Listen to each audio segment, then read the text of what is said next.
ব্রহ্ম সত্য জগৎ মিথ্যা। এটা কেন বলা হয় যে ব্রহ্মকে সত্য বলা হচ্ছে, বাকি সব মিথ্যা? মিথ্যা মানে কি কোনো কিছু নেই? তাহলে এই যে আমি আছি, এই যে তুমি ভিডিওটি দেখছো, তাহলে এগুলো কি? মিথ্যে মানে এখানে বলা হয়েছে অনিত্য, যেটা কনস্ট্যান্ট না, যেটা পরিবর্তনশীল, সেটাকে মিথ্যে বলা হয়েছে। যেমন আমাদের শরীরটাকে কেন মিথ্যে বলা হয়েছে? কারণ আমার শরীরে অ্যাটমিক এবং সাব অ্যাটমিক লেভেলে কন্টিনিউ পরিবর্তন হচ্ছে, এবং যেটি এত ধীরে হচ্ছে আমরা বুঝতে পারছি না। কারণ নইলে আমাদের শরীরটা একটা ছোট্ট দুটো পরমাণু মিলিত হয়ে শরীরটা তৈরি হয়েছে, একটা শুক্রাণু একটা ডিম্বাণু, দুটো অণু মিলিত হয়ে তারপরে আমাদের এই শরীরটা সৃষ্টি হয়েছে। এবং তারপর থেকে কন্টিনিউ পরিবর্তন হতে হতে আজকে আমি এই রূপটা পেয়েছি, তুমি একটা রূপ পেয়েছো, আমরা প্রত্যেকে একটা রূপ পেয়েছি।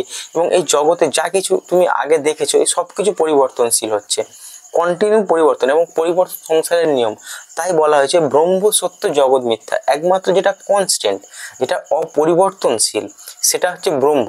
এবং সেটি আমরা চলন মনন নির্দেশনের মাধ্যমে জানতে পারি, যেটা সমাধির অবস্থায় মানুষ জানতে পারে। যে এই সময় সমাধি হয়, সেই সময় সমাধি বলতে যেটা মরে যাওয়ার পরে সমাধি, সেটা কথা বলছি না।